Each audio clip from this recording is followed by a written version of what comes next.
Why post the photo? If you don't want the likes, the comments, the thirst, the simps, the haters, all of the above, don't post the photo. You post that, you're looking for all of the comments. Sue Bird has finally had enough.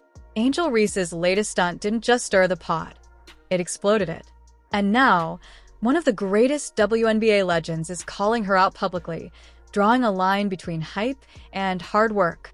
But what did Angel Reese really do to provoke the wrath of Sue Bird? And why is Caitlin Clark suddenly at the center of this growing divide? It's really fun, rewarding, and also interesting to watch these younger athletes step into their professional careers. Obviously, Caitlin and Angel are two great examples. This controversy didn't just come out of nowhere. It's been brewing, with every tweet, every missed layup, and every press conference. Angel Reese, the self-proclaimed Bayou Barbie, has captivated fans and critics alike.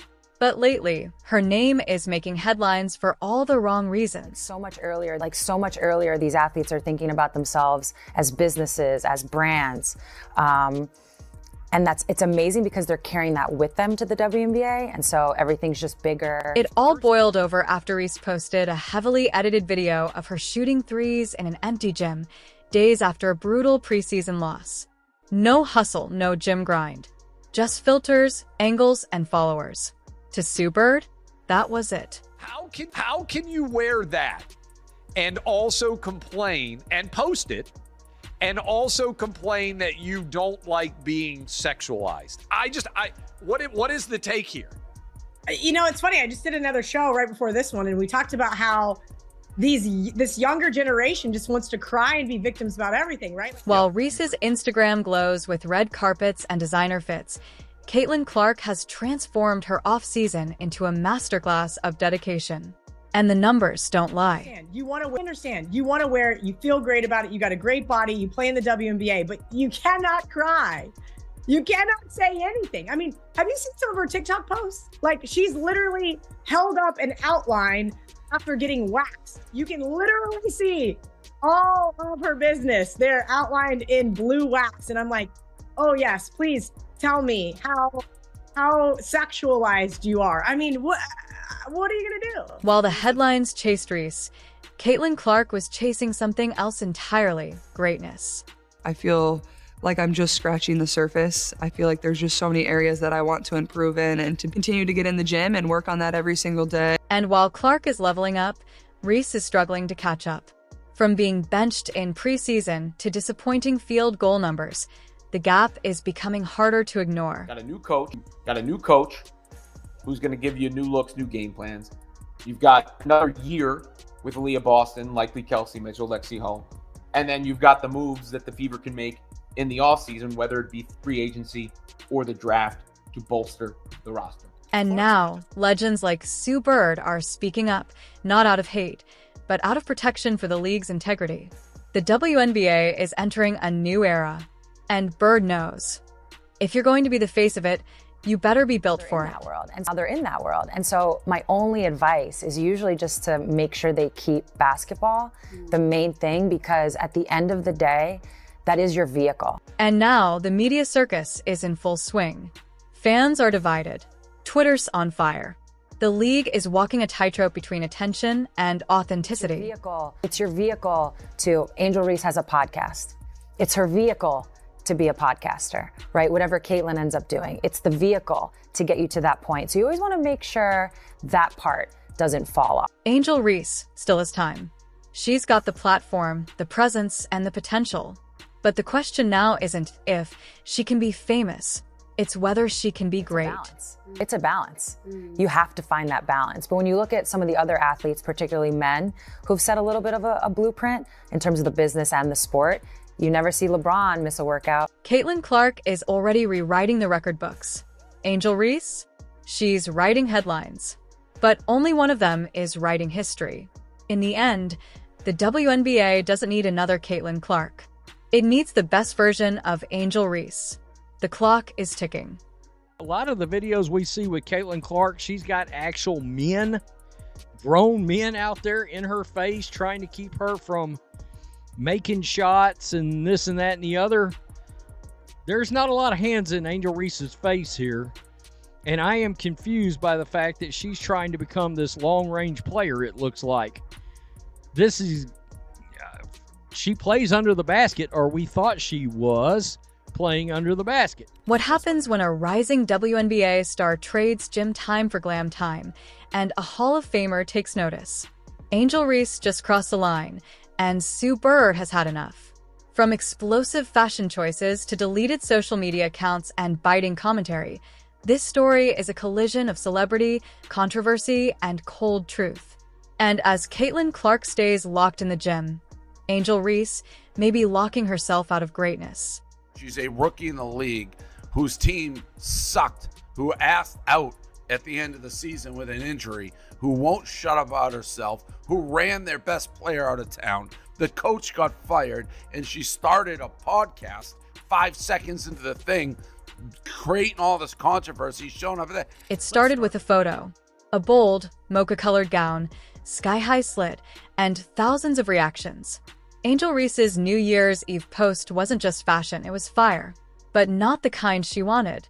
Your first-round draft pick had the season she had, the controversy she had, got injured in a questionable injury, asked out, and then started a podcast gossiping about everything in the league as a rookie? Please. Yeah. Meanwhile, Caitlin's head down, just in the gym. Ready to go. You don't hear a peep from her.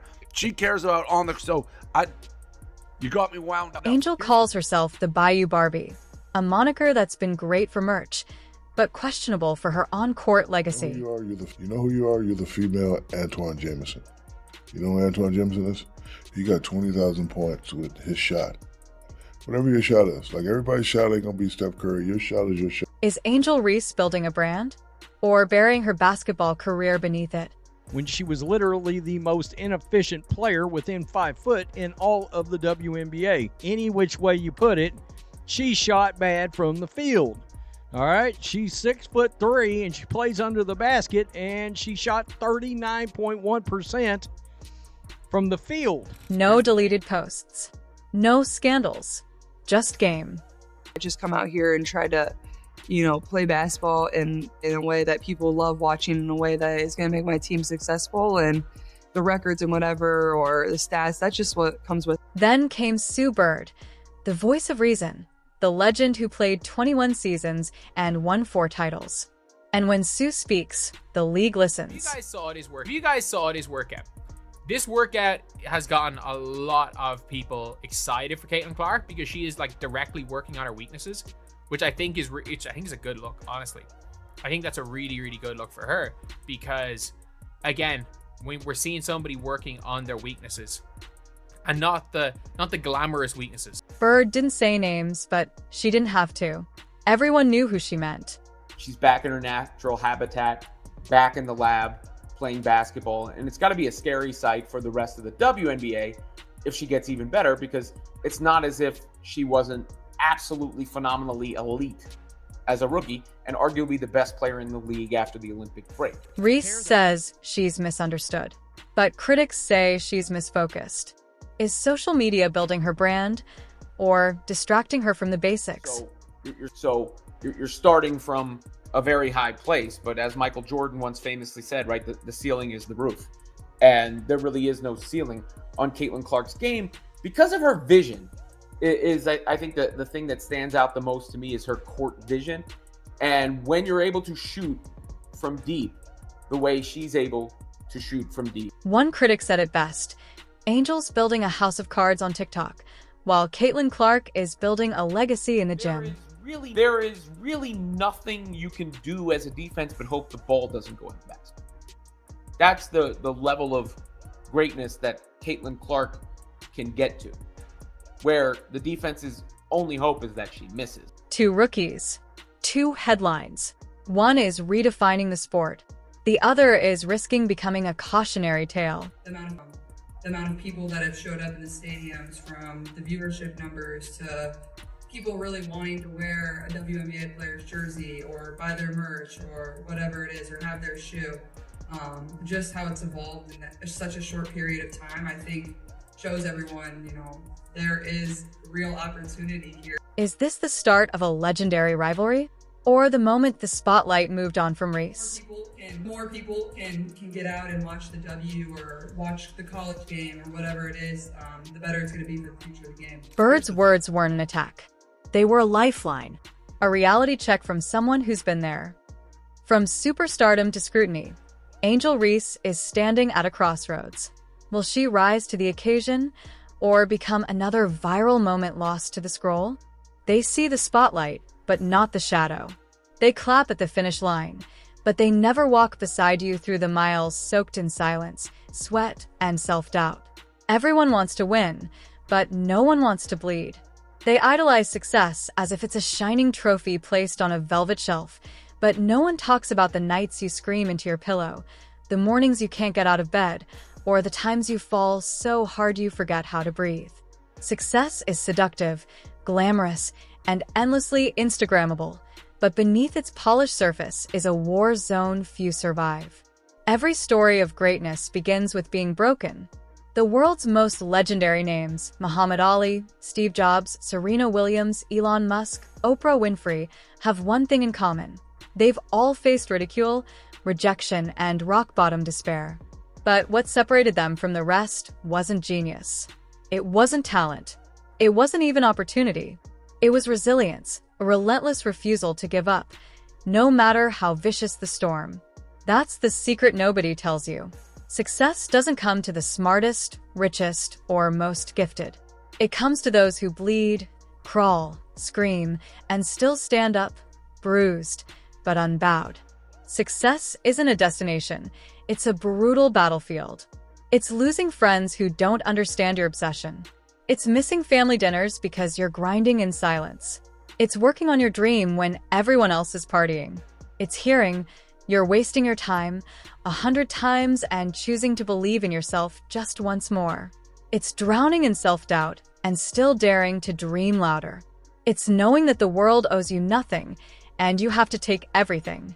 It's being laughed at, underestimated, overlooked, and using that as fuel, not failure. And the pain?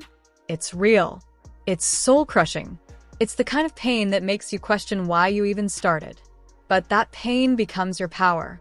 Every time you rise after falling, every time you push when your body says no, every time you sacrifice comfort for growth, you transform. Not into someone new, but into who you were always meant to be. The fire inside you is forged through adversity. You don't become successful despite the pain. You become successful because of it.